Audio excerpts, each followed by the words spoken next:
கர்மாவின் 9 விதிகள் வாழ்க்கையின் ஆழமான உண்மைகளை அறிய. 1ஆம் விதி, இந்த பிரபஞ்சத்தில் நாம் எதை விதைத்தாலும் அது நமக்கே திரும்பி வரும். 2ஆம் விதி, வாழ்க்கையில் எதுவும் தானாக நடப்பதில்லை. நமக்கு தேவையானவற்றை நாம் தான் முயற்சி செய்து அடைய வேண்டும். 3ஆம் விதி, சிலவற்றை முழு மனதுடன் ஏற்றுக்கொண்டால் மட்டுமே உண்மையான மாற்றம் நிகழும். 4ஆம் விதி, நம்மை நாம் நேர்மறையாக மாற்றிக்கொள்ளும் போது நமது வாழ்க்கையும் நம்மை பின்பற்றி நல்ல முறையில் மாறும்.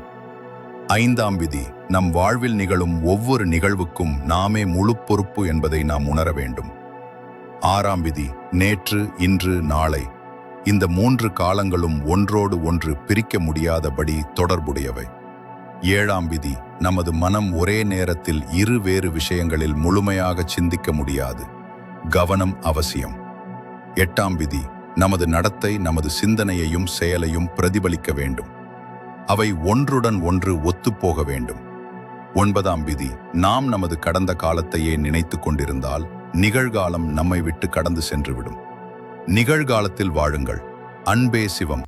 இந்த வீடியோ உங்களுக்கு பிடிச்சிருந்தா லைக் பண்ணுங்க, ஷேர் பண்ணுங்க, சப்ஸ்கிரைப் பண்ணுங்க. வீடியோவை பற்றி உங்களது கருத்தை கமெண்ட் பண்ணுங்க.